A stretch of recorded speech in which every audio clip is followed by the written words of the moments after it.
Buenas tardes, buen día o buenas noches. Bienvenidos a Punto Semántico en su versión capítulo de libro o audio capítulo, como les nombramos acá. El día de hoy vamos a revisar el texto o leer el texto de J. Elliot, El cambio educativo desde la investigación-acción. Es la cuarta edición de este libro, muy leído sobre el tema de investigación-acción, y es del editorial Morata.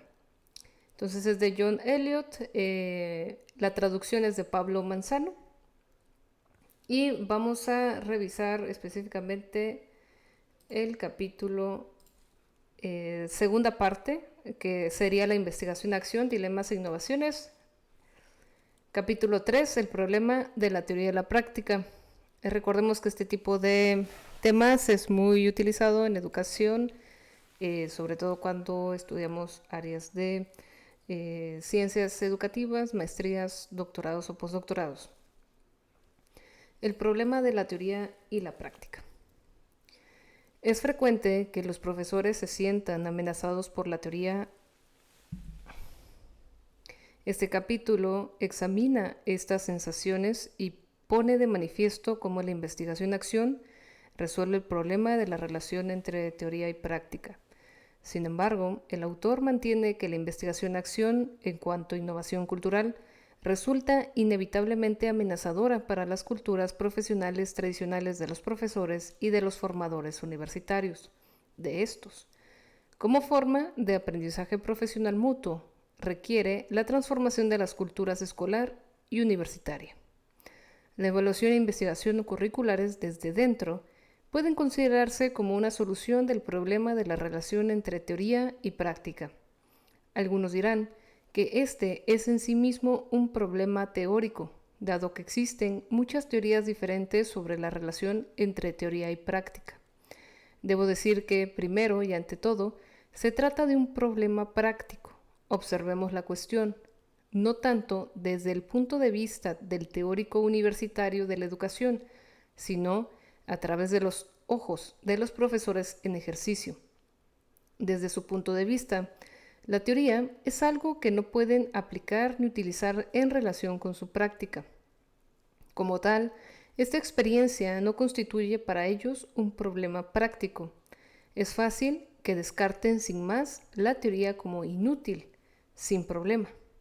Pero debo señalar que la relación entre teoría y práctica constituye para los profesores un problema práctico porque, en cierto sentido, se sienten amenazados por la teoría. Describamos, pues, esta experiencia de amenaza. En primer lugar, los profesores sienten que la teoría les amenaza porque está elaborada por un grupo de extraños que afirman ser expertos en la producción de conocimientos válidos sobre las prácticas educativas. Esta reivindicación de la cualidad de expertos solo es evidente en relación con el conjunto de procedimientos, métodos y técnicas que utilizan estos investigadores para recoger y procesar información sobre las prácticas de quienes trabajan dentro de la escuela. Tales procedimientos se parecen muy poco a la forma de procesar información de los profesores como fundamento de sus juicios prácticos. No importa que las técnicas produzcan medidas psicométricas, etnografías o teorías fundadas. Todas ellas simbolizan el poder del investigador para definir el conocimiento válido. Para los profesores, la teoría no es más que el producto del poder ejercido mediante el dominio de un cuerpo especializado de técnicas. Niega su cultura profesional, que define la competencia docente como una cuestión de conocimiento práctico intuitivo, adquirido de forma tácita a través de la experiencia. Hablando desde un punto de vista fenomenológico, en la perspectiva de los profesores, la teoría es lo que dicen los investigadores externos sobre sus prácticas después de aplicar sus especiales técnicas de procesamiento de información. En cuanto tal, está muy lejos de su experiencia práctica de las cosas. Someterse a una teoría es negar la validez del conocimiento profesional basado en la propia experiencia. Segundo, si el conocimiento generado adopta la forma de generalizaciones sobre las prácticas de los profesores, pueden reforzarse las sensaciones de amenaza. Si se aplica a todos los contextos de la práctica, la experiencia de los profesores que actúan en circunstancias concretas no constituiría una base adecuada sobre la que desarrollar conocimientos profesionales y es lo que contradice su propia autocomprensión. La generalización constituye la negación de la experiencia cotidiana de los prácticos. Ello refuerza la impotencia de los profesores para definir el conocimiento pertinente sobre sus prácticas. Cuando más insisten los investigadores en la posibilidad de generalización del conocimiento, mayor es la amenaza sentida por los profesores porque contradice su propia experiencia como fuentes de conocimiento experto. Los docentes tenderán a considerar más teóricas las afirmaciones relativas a la generalización del conocimiento que, por ejemplo, los estudios de casos de sus prácticas precisamente porque las experimentan como desconectadas de su propia experiencia. Aunque no debemos olvidar que frecuentemente los investigadores realizan estudios de casos para describir e ilustrar las propiedades generales de un aula de prácticas, por ejemplo, métodos formales de enseñanza. Tercero, el uso que los investigadores hacen de modelos de práctica derivados de algún ideal de sociedad o de individuo humano refuerza aún más la sensación de amenaza. No tenemos más que observar de qué modo han desarrollado los investigadores educativos la teoría del currículum oculto, para comprender cómo estos modelos idealizados de práctica estructuran la construcción del conocimiento educativo. Por ejemplo, esa teoría puede afirmar que el currículum 1. Reproduce las desigualdades e injusticias sociales que prevalecen en la sociedad. 2. Refuerza el pensamiento pasivo y dependiente e inhibe el pensamiento crítico. 3. Favorece concepciones restringidas y limitadas de las potencias y capacidades humanas en detrimento, por tanto, de la autoestima de los alumnos y del desarrollo personal. 4. Separa la adquisición del conocimiento del desarrollo de las capacidades de juicio y discriminación en los asuntos complejos de la vida cotidiana. Estas generalizaciones no solo resultan amenazadoras porque mencionan regularidades que no pueden controlar los profesores, mucho menos estarían dispuestos a reconocer que sus prácticas están configuradas hasta cierto punto por factores que escapan de su control. También es amenazador que aquellas supongan una evaluación negativa de los docentes, el fracaso en la implantación de un modelo ideal de práctica. Dichas generalizaciones sitúan a los profesores en lo que Ronald Lang llama situación de doble ciego, en la que se recrimina a una persona por ciertos actos, aunque no le ofrezcan indicación alguna respecto a lo que podría haber hecho en las circunstancias concretas para evitar la recriminación. Las generalizaciones del tipo aquí citado tienden a pasar por alto las contingencias que operan en determinados ambientes prácticos concretos y a no facilitar indicación alguna sobre cómo actuar para implantar el ideal in situ. Cuanto más explícita sea la manifestación de un ideal de práctica en una generalización de investigación, más amenazados se sentirán los profesores por la reivindicación del conocimiento del investigador, y a mayor será la probabilidad de que la rechacen como teórica, es decir, alejada de la comprensión que el profesor tiene de la realidad de la vida en el aula. La calificación de teoría no se deriva de la sugerencia de que la práctica deba materializar los ideales humanos, sino de la consecuencia relativa a que deba de recriminarse a los profesores por cualquier desajuste que se produzca. Ante tal consecuencia, estos poco más pueden hacer que rechazar la sugerencia como teoría, o sea, como muy alejada de su conocimiento práctico de las contingencias de la vida en el aula. La diferencia percibida entre teoría y práctica no se deriva tanto de los desajustes de demostrables entre el ideal y la práctica, sino de la experiencia de que se impute la responsabilidad a ellos. Para los profesores, el constructo de la teoría tiene dos componentes principales. En primer lugar, supone el alejamiento de su conocimiento y experiencia profesionales. En segundo, representa una amenaza a su conocimiento y categoría profesionales procedente de la comunidad universitaria. Este segundo componente, junto con el primero, convierte la relación entre teoría y práctica en un problema práctico muy real para los profesores. No obstante, en cierto sentido, conviene que se plantee el problema. Si la teoría y la investigación están alejadas de la práctica, separadas de su realidad, el conocimiento sobre ésta seguirá siendo un asunto privado. Aunque amenazadoras hasta cierto punto, la teoría y la investigación protegen también las prácticas de los profesores como ámbitos de conocimiento privado, esotérico e intuitivo. Uno de los aspectos interesantes del movimiento de investigación-acción, basada en la escuela, consiste en que han sido dirigido y mantenido por formadores universitarios de profesores que actuaban desde el sector de la enseñanza superior. De tiempo en tiempo, los docentes colaboradores se han sentido frustrados por la dependencia continuada del movimiento respecto a la dirección universitaria, aunque las rebeliones de las bases no han degenerado hasta ahora en una revolución. Es fácil interpretar esta situación como una nueva forma de hegemonía universitaria y, en realidad, algo hay de cierto en esta interpretación. Pero creo también que la dependencia se basa en la necesidad de una contracultura frente a la cultura tradicional de las escuelas. Los valores que subyacen a la cultura tradicional de las escuelas están amenazados por el nuevo concepto de profesionalidad inmerso en el movimiento de investigación-acción. Hay que decir que, en realidad, dicho movimiento constituye un intento de transformación de la cultura profesional tradicional, por lo que sus guardianes se oponen a él. En las escuelas, las tentativas de los profesores investigadores para transformar la cultura tradicional dependen de las distintas culturas temporales que evolucionan en el contexto de proyectos y cursos dirigidos por universitarios. El movimiento de investigación-acción en educación constituye tanto una señal de la tendencia a la transformación existente en la cultura universitaria de los encargados de la formación profesional de las instituciones de enseñanza superior como de la transformación de la cultura profesional de los docentes.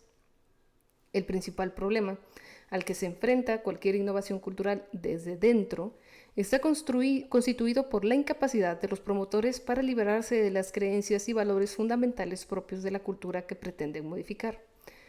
Con frecuencia, las innovaciones culturales no consiguen llevar a la práctica sus posibilidades radicales por arrastrar demasiados presupuestos básicos del antiguo orden. Los profesores investigadores se verán tentados a adaptarse a las normas de la cultura profesional antecedente. Con el fin de resistir esa tentación, pedirán apoyo intelectual, emocional y práctico a las instituciones de enseñanza superior. Pero como los formadores de profesores e investigadores de la educación, innovadores, de estas instituciones no estarán completamente emancipados del marco de supuestos y valores que definían los roles universitarios tradicionales como proveedores y generadores de teoría. Existe un peligro muy real de que los intentos de los profesores de redefinir su profesionalidad a través de la investigación-acción los sitúen bajo la hegemonía epistemológica de la universidad, a la que se oponía con gran vehemencia la cultura tradicional. Este libro estudia los problemas propios de la transformación de la cultura profesional de los profesores en otra que apoya el aprendizaje profesional a través de la investigación-acción. Voy a tomar café. Gracias. Capítulo 4. Las características fundamentales de la investigación-acción. Este capítulo estudia sistemáticamente las características fundamentales de la investigación-acción y pone de manifiesto cómo ésta unifica actividades que a menudo se han considerado muy diferentes. En él, muestro que actividades de enseñanza, investigación educativa, desarrollo curricular y evaluación forman parte integrante del proceso de investigación-acción. Indico que el tratamiento de distintas actividades como funciones muy independientes constituye una característica del incesante crecimiento de los sistemas tecnocráticos de vigilancia y control bajo la apariencia de reforma curricular. No obstante, afirmo que este crecimiento genera y estimula la aparición de una cultura profesional de oposición en forma de investigación-acción, pero esta no es solo una respuesta reaccionaria defensiva al cambio tecnológicamente controlado, sino que constituye una forma de resistencia creadora porque no se dedica a conservar la antigua cultura profesional de los docentes, sino que la transforma. El objetivo fundamental de la investigación-acción consiste en mejorar la práctica en vez de generar conocimientos. La producción y utilización del conocimiento se subordina a este objetivo fundamental y está condicionado por él. La mejora de una práctica consiste en implementar aquellos valores que constituyen sus fines, por ejemplo, la justicia en la práctica legal, la atención al paciente en la medicina, la conservación de la paz en la política, la educación en la enseñanza. Tales fines no se manifiestan solo en los resultados de una práctica, sino también como cualidades intrínsecas de las mismas prácticas. Por ejemplo, Si el proceso de enseñanza ha de influir en el desarrollo de las capacidades intelectuales de los estudiantes en relación con los contenidos curriculares, debe manifestar esas cualidades como apertura ante sus preguntas, ideas y formas de pensar, compromiso respecto al diálogo abierto y libre, respeto hacia las propuestas, preocupación por la promoción del pensamiento independiente e interés por la materia. La enseñanza actúa como mediador en el acceso de los alumnos al currículum y la calidad de ese proceso mediador no es insignificante para la calidad del aprendizaje. Lo que hace de la enseñanza una práctica educativa no es solo la calidad de sus resultados, sino la manifestación en la misma práctica de ciertas cualidades que la constituyen como proceso educativo capaz de promover unos resultados educativos en términos del aprendizaje del alumno. El concepto de educación como fin de la enseñanza, como ocurre con los conceptos de los fines de otras prácticas sociales, trasciende la conocida distinción entre proceso y producto. La mejora de la práctica supone tener en cuenta a la vez los resultados y los procesos. La consideración de uno de esos dos aspectos por separado no es suficiente. La calidad de los resultados del aprendizaje solo es, en el mejor de los casos, un indicador indirecto de la posible calidad del proceso docente. El hecho de que un aprendizaje de mala calidad dependa casualmente de una enseñanza deficiente debe determinarse en los casos concretos. No podemos presumir sin más una relación causal directa, aunque las evaluaciones de la calidad educativa de los resultados del aprendizaje pueden ayudar a los profesores a reflexionar sobre la calidad de su enseñanza. Son insuficientes como fundamento para su evaluación. La práctica de la enseñanza debe evaluarse también en relación con sus cualidades intrínsecas. Cuando se pretende mejorar la práctica, hay que considerar conjuntamente los procesos y los productos. Los procesos deben tenerse en cuenta a la luz de la calidad de los resultados del aprendizaje y viceversa. Este tipo de reflexión simultánea sobre la relación entre procesos y productos en circunstancias concretas constituye una característica fundamental de lo que Sean ha denominado práctica reflexiva y otros, entre los que me incluyo, investigación-acción. Cuando se considera la práctica como la traducción de los valores que determinan sus fines a formas concretas de acción, su mejora supone necesariamente un proceso continuado de reflexión a cargo de los prácticos. Esto se debe, en parte, a lo que constituye una adecuada traducción del valor que está muy relacionado con el contexto. Ha de juzgarse siempre en relación con las circunstancias concretas. Las reglas generales son orientaciones para reflexionar extraídas de la experiencia que no la sustituyen. Lo que, en último término, constituye la traducción adecuada de un valor es cuestión de juicio personal en las circunstancias concretas. Pero, como los juicios personales son por su propio carácter siempre discutibles, los profesionales que de verdad quieren mejorar su práctica tienen también la obligación de reflexionar continuamente sobre ellos, in situ. Los valores están siempre abiertos a la reinterpretación a través de la práctica reflexiva. No pueden definirse en relación con puntos de referencia fijos e inmutables que les sirvan para medir mejoras habidas en la práctica. La comprensión que el profesional reflexivo tiene de los valores que trata de llevar a la práctica se transforma sin solución de continuidad en el proceso. Reflexión sobre tales tentativas. Los valores constituyen normas en permanente recesión.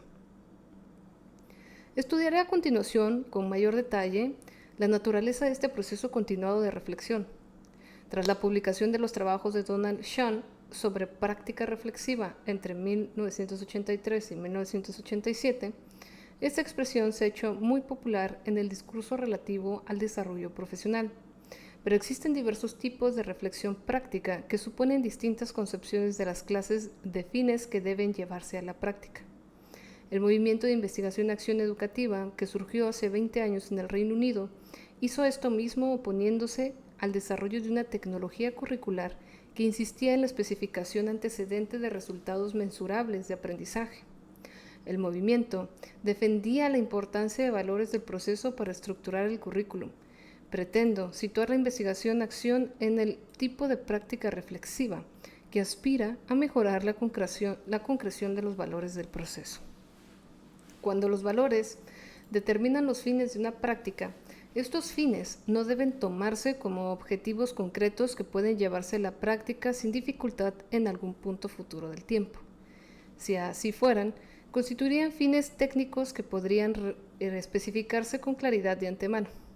En la medida en que está implicada la reflexión, constituye un razonamiento técnico sobre cómo conseguir un producto final previsto.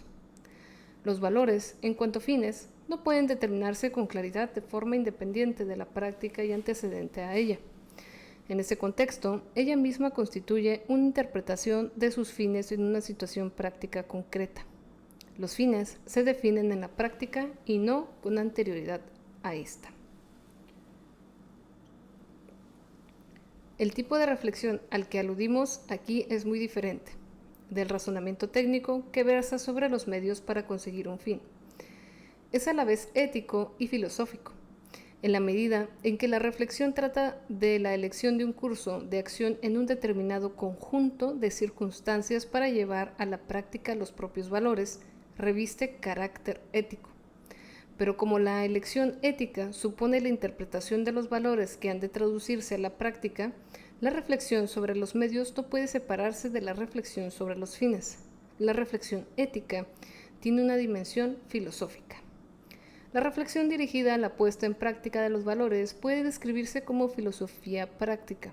Esa descripción dirige nuestra atención hacia el papel que las críticas reflexivas de las interpretaciones de valor incluidas en la práctica pueden desempeñar para mejorarla. Esas críticas filosóficas capacitan a los prácticos para reestructurar de forma permanente sus conceptos de valor de manera que iluminen progresivamente los problemas y posibilidades prácticos.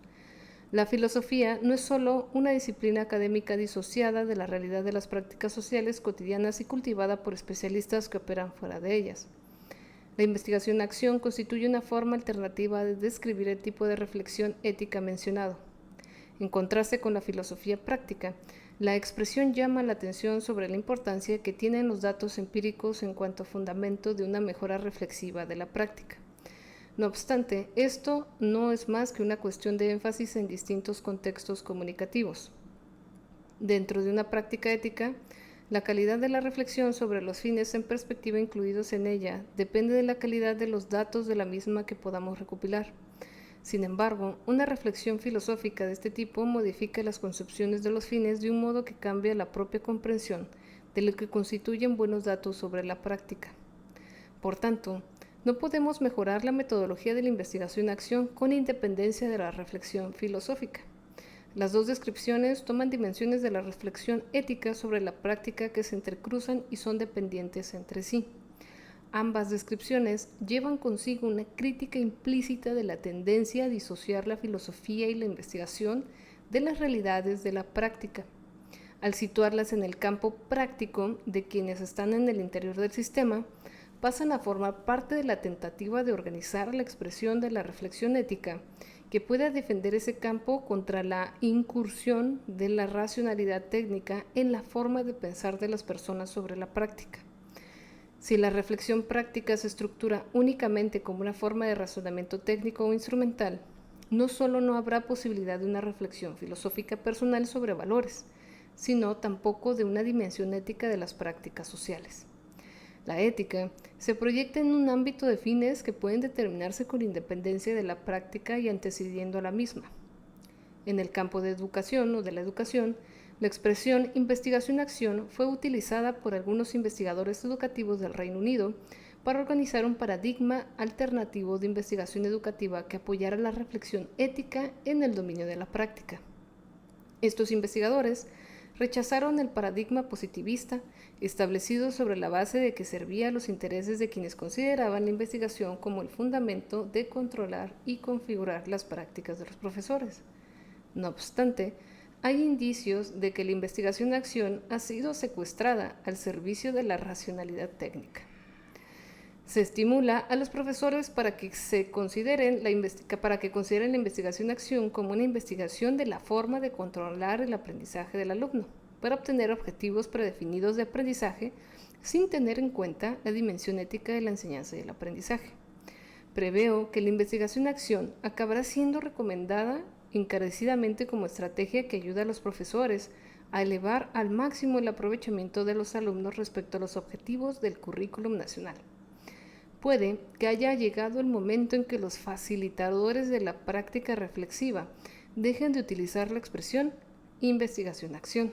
Yo mismo intento expresar esta idea con palabras diferentes. He empezado a hablar sobre la práctica reflexiva como ciencia moral.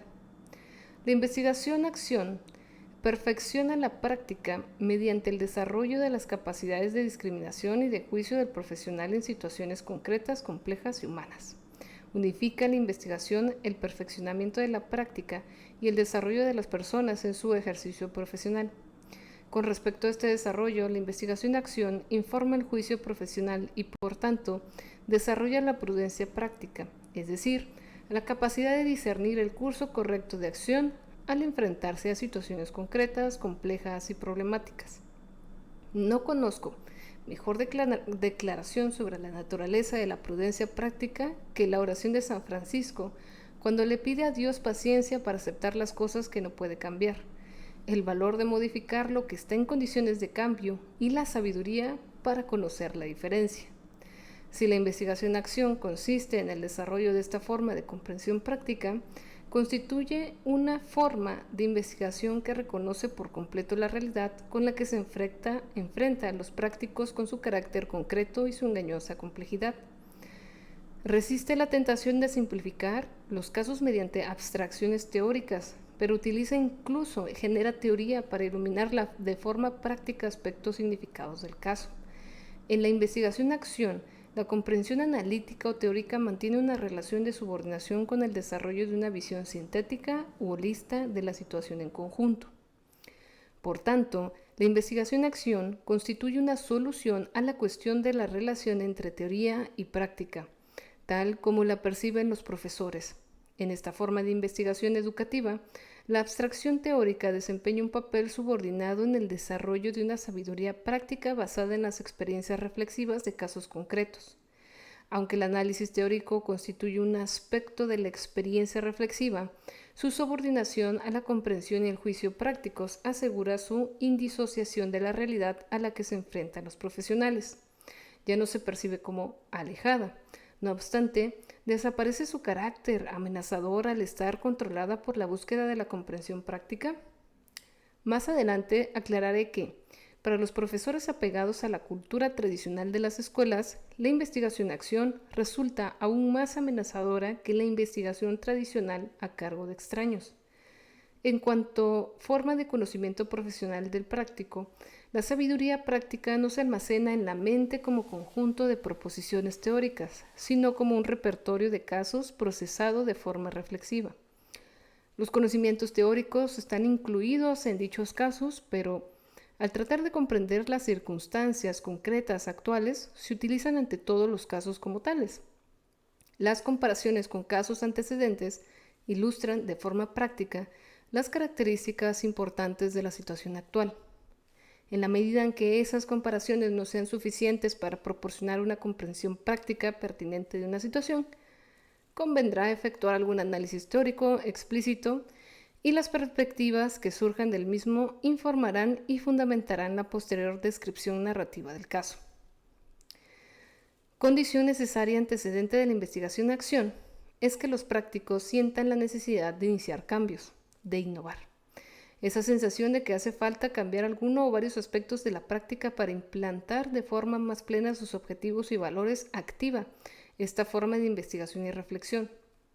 Decía en el capítulo 1 que la investigación-acción educativa surgió en el Reino Unido en un contexto en que los profesores estaban insatisfechos con las aportaciones del currículum tradicional y comenzaron a realizar cambios radicales tanto en los contenidos curriculares como en los procesos mediante los cuales se estructuraba y operaba como mediador en relación con los alumnos de las escuelas. Al menos en estado embrionario, la investigación-acción surgió como una forma de desarrollo curricular en las escuelas innovadoras durante los años 60. Los universitarios como Steenhuis y yo mismo comenzaron a discernir y organizar su lógica subyacente.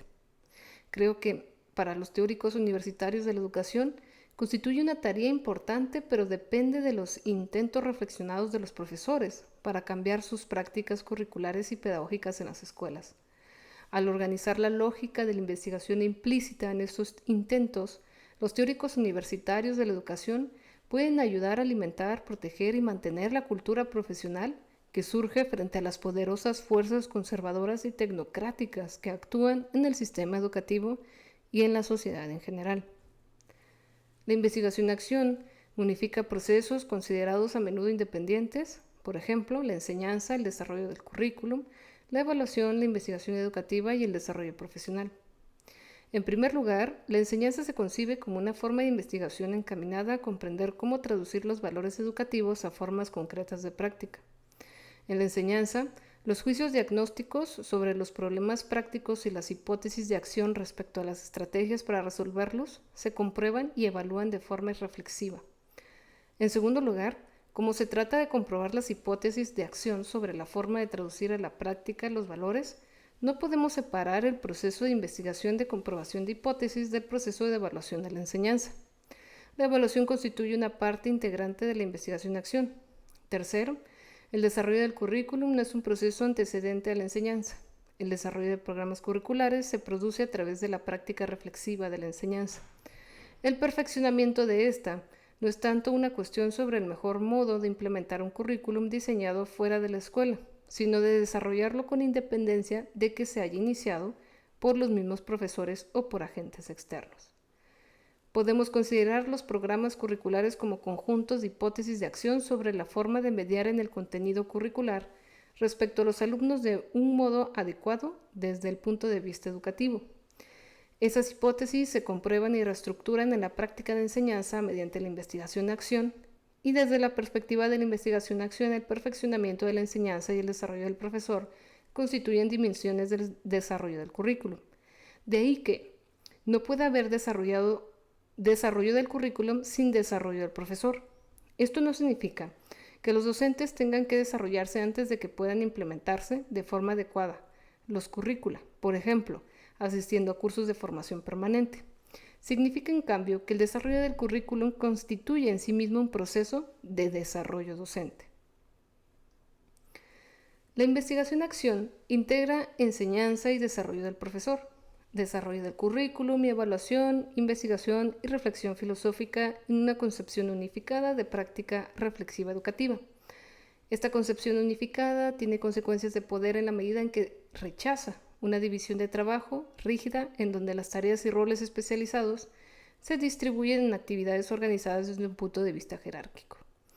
La investigación-acción no refuerza la postura de los profesores en cuanto conjunto de individuos que operan de forma independiente y autónoma que no comparten sus reflexiones con los demás. La práctica de la enseñanza no es solo creación de individuos aislados dentro de ambientes institucionales. Está configurada por estructuras cuyo poder para realizar el cambio trasciende la capacidad de cualquier individuo aislado. Esta estructuración se pone de manifiesto en la selección, sucesión y organización de los contenidos curriculares, en los programas de tareas de aprendizaje que describen la forma de manejar esos contenidos, en las formas de organización social de los alumnos y en el tiempo y los recursos facilitados y repartidos en relación con las tareas de aprendizaje. Todas estas dimensiones estructurales configuran las prácticas de los profesores, circunscribiendo, por tanto, los tipos de experiencia curricular que se ofrecen a los alumnos. Los intentos de los profesores para mejorar la calidad educativa de las experiencias de aprendizaje de los alumnos a través de la investigación-acción requieren reflexionar sobre la forma en que las estructuras del currículum configuran la pedagogía. La investigación-acción educativa supone el estudio de las estructuras curriculares, no adoptando una postura despegada, sino comprometida con la realización de un cambio valioso. Los profesores investigadores que dejan de lado la influencia de las estructuras curriculares reducen la investigación-acción a una forma de racionalidad técnica orientada al perfeccionamiento de sus destrezas técnicas. Es más probable que ocurra esto cuando los docentes reflexionan aislados de los demás. El individuo aislado que se plantease de qué modo las estructuras curriculares configuran su práctica se daría cuenta de su importancia para efectuar el cambio. Para el profesor aislado, la ignorancia es una virtud. Le permite dormir de noche con la ilusión de que el perfeccionamiento de la práctica consiste sobre todo en desarrollar habilidades técnicas. Sin embargo, no caerá en la cuenta de que esa ilusión es producto de la influencia de unas estructuras poderosas sobre la práctica de los docentes aislados. No solo enmascara su impotencia, sino que también le compensa con una sensación de poder muy circunscrita. Las mejores técnicas o mejoras técnicas que realice en su práctica. En estas circunstancias, los docentes disocian su desarrollo profesional del curricular y de la evaluación e investigación y, en consecuencia, permiten que otros utilicen esas actividades como formas de vigilancia y control jerárquico sobre sus prácticas. La aparición de funciones jerarquizadas, especializadas para controlar y regular la práctica primaria, constituye una característica de los sistemas de enseñanza muy centralizados y tecnocráticos. El rápido crecimiento experimentado recientemente en Inglaterra y Gales puede explicarse por la especial vulnerabilidad de la cultura tradicional desarrollada al amparo del anterior sistema descentralizado. Esta cultura apoyaba una forma irreflexiva, intuitiva y muy rutinaria de práctica que se llevaba a cabo en el mundo privado del aula, sin relación con los demás colegas. El crecimiento de un sistema tecnocrático de vigilancia y control sobre la práctica es difícil de resistir para los miembros de una cultura individualista y esotérica. Una forma de resistencia consiste en emprender diversos tipos de conductas de oposición para proteger la sensación de maestría esotérica propia de la cultura. Es un escenario proteccionista opuesto al cambio que suscita el apoyo de los alumnos, los padres y el público en general. En ausencia de ese apoyo, la conducta de oposición legitima lo mismo que se pretende rechazar, es decir, el sistema tecnocrático de vigilancia y control jerárquico sobre la práctica de los docentes. La resistencia basada en el conservadurismo y proteccionismo profesionales no conduce a ninguna parte. Sin embargo, hay otra forma de resistencia creadora y no solo de pura oposición.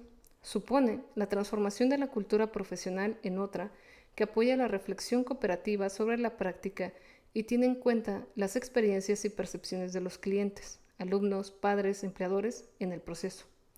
Cuando los profesores emprenden una reflexión cooperativa sobre la base de las preocupaciones comunes e implican a sus clientes en el proceso, consiguen criticar las estructuras curriculares que configuran sus prácticas y la fuerza para negociar el cambio dentro del sistema que les sustenta. El sistema necesita la cooperación de los profesores y la desilusión profesional presente exige un compromiso negociado. La aparición a gran escala de la investigación-acción cooperativa como forma de evaluación y desarrollo del currículum centrada en el profesor constituye una respuesta creativa frente al crecimiento de sistemas racionales técnicos de vigilancia y control jerárquico sobre las prácticas profesionales de los docentes.